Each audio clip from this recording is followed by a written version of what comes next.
warahmatullahi wabarakatuh. Saya Dita Nurjaya dari kelas 12 IPA 2. Di sini saya akan menyelesaikan tugas dari Bu Galo yang berjudul Bayat Aqabah pertama dan Bayat Aqabah kedua.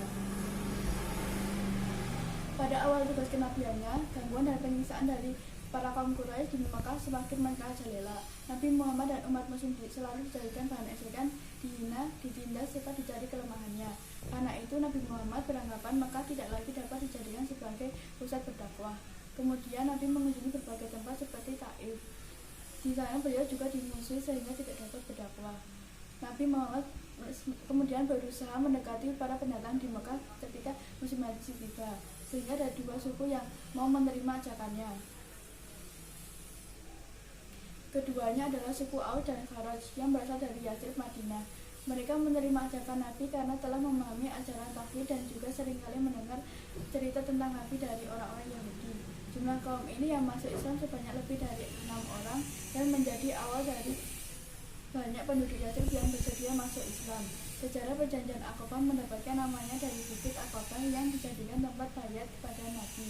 Perjanjian Aqabah kemudian dibagi menjadi dua berdasarkan dua peristiwa yang berbeda. Perjanjian Aqabah pertama. Pada tahun-tahun berikut setelahnya, tepatnya pada tahun 621 Masehi, sejumlah 12 orang jamaah haji dari Yatsrib bertemu dengan Rasulullah SAW dan menerima dakwahnya. Mereka menyambut dengan baik sehingga mereka menyatakan keislamannya dan melakukan bayat kepada beliau. Perjanjian ini kemudian dinamakan sebagai Perjanjian Aqabah pertama. Beberapa poin kesepakatan dalam Perjanjian Aqabah ini yaitu: pertama, menyatakan kesetiaan kepada Nabi Muhammad SAW. 2. Menyatakan rela mengorbankan harta dan jiwa. 3. Menyatakan kesediaan untuk menyebarkan agama Islam yang dianut. 4. Menyatakan tidak ada menyekutukan Allah SWT.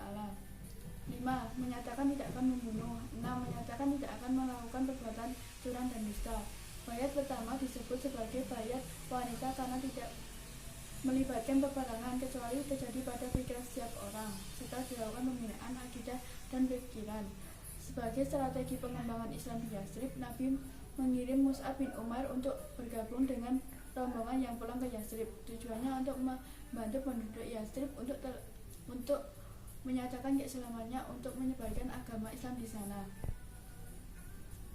Mus'ab kemudian menjadi guru mengaji di Madinah sebagai imam dan sholat karena kaum Aus dan Kharaj tidak mau salah satu dari mereka menjadi imam.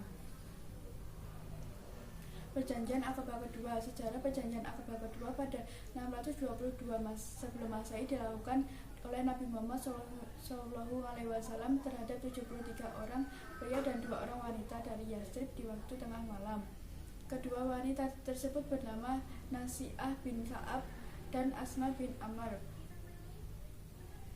Perjanjian ini dibuat pada tahun kenabian ke-13. Mus'ab juga kemudian ikut dengan semua penduduk Yatsrib yang sudah masuk Islam lebih dulu. Kemudian mereka menemui Rasulullah di Aqabah pada suatu malam.